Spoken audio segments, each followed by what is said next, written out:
Aloha everyone, Paul Aker here, Maui Alert News at the county government building in Wailuku, where we're searching for answers. Maui Alert Investigates wants to know why so many people died in the Lahaina fire.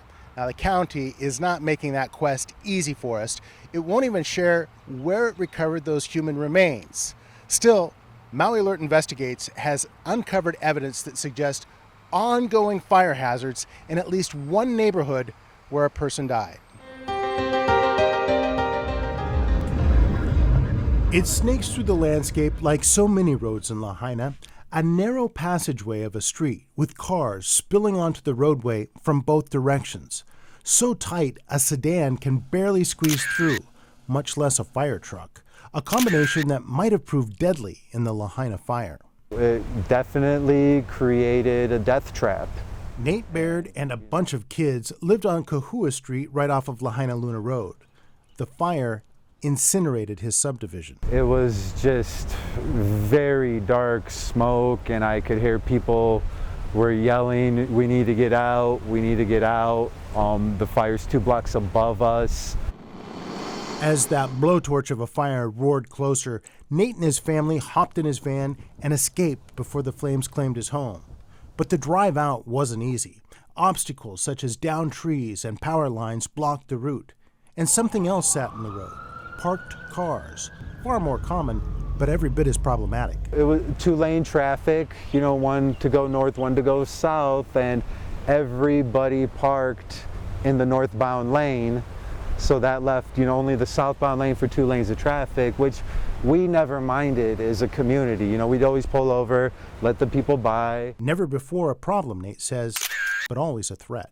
The neighborhood's now a mass graveyard, and that played a big part in it. It's not just the streets. Nate says the houses themselves seem dangerous. Like so many around the island, Nate says they contained illegal additions, cheap, unapproved construction material, and too many people. It was very third world looking. There's a lot of, plywood houses, a lot of homemade roofs, homemade this. People would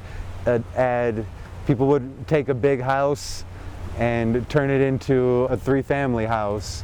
And no code, no nothing. Everybody just did whatever they wanted. Maui Alert can't say for sure the alleged building violations or congested streets caused people to die, in part because the county has declined to release the places it recovered human remains, saying only, quote, "For the locations of the fatalities, they will not be released." They're all tinderboxes. We're very close together. Others agree with the fire trap characterization.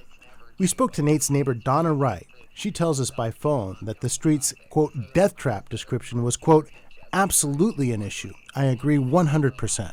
We don't know what happened after you left, if the people got bottlenecked trying to get out or what, Oh, yeah, they did. We heard stories about people that lived on our street that got stuck. Really? Yeah, and had to go on foot and ran out of there. And that's not all. Maui Alert Investigates scoured satellite images of Lahaina streets like the one near me here and court records. We found evidence that suggests victims in Nate's neighborhood may have faced serious obstacles as they tried to escape. Look at the satellite image of Nate's street after the fire. We don't know how many cars the county might have cleared by the time it was taken, but you can see burned out vehicles blocking the road in key locations.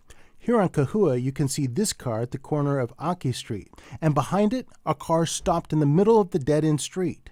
Further back, a cluster of burned objects, possibly vehicles, clumped together in the middle of the street. About a block away from that is the street where Rebecca Rands lived. She died near her home, trying to escape on foot. Her street of Paeohi shows this car at the corner, another at the other corner just feet away, and a third car behind them in the middle of the road. It's unclear why Rebecca, who an attorney says suffered from arthritis in her feet, left on foot. But a lawsuit alleges she died crouching behind a nearby building after failing to outrun the fire. To Nate, it's a threat the county should have easily identified. If they took one drive up Lahaina Luna, they could see, this is an extreme fire hazard. State law says the fire chief should be on the lookout for that very thing. The law says the chief, quote, shall inspect all buildings, premises, and public thoroughfares for the purposes of finding and causing to be corrected conditions liable to cause fire. And when the fire chief finds a problem, he, quote, shall serve upon the owner a written order that describes the violation and the safeguards, means, or other methods required to render the building or premises safe as required by law. And about those cars smushed together like Spam, the law is unclear about when authorities should crack down. It says parked cars must leave at least 10 feet for traffic, but also says cars should be allowed, quote, free movement on the road. We found many areas where cars parked right around 10 feet and sometimes less. 8 feet 4 inches. And free movement? Often the congestion turns 2-lane roads into 1 lane.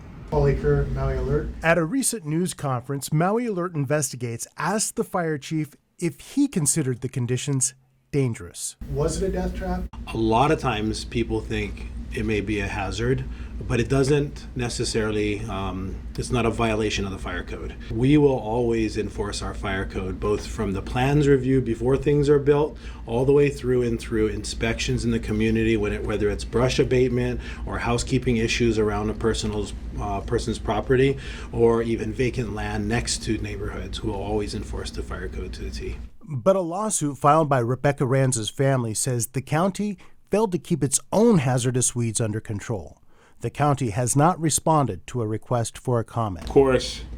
Mayor Richard Bisson told Maui Alert the culprit was not code violations, but a freak weather event. The amount of winds that were in place that night was not something that we've ever seen before there. That, too, is at least debatable. The 2018 Hurricane Lane fire that nearly took out Lahaina had winds that reached 50 miles an hour, according to the National Weather Service.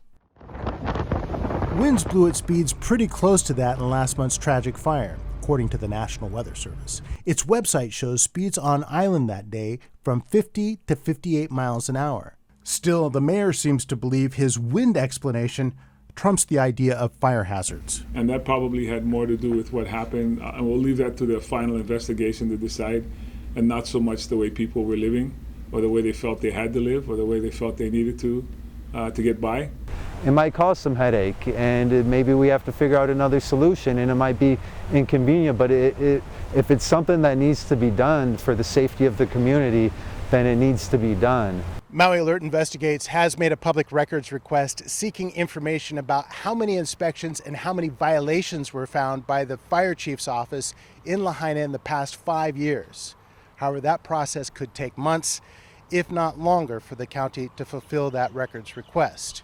We will definitely keep you updated, and Maui Alert Investigates continues to dig into this story.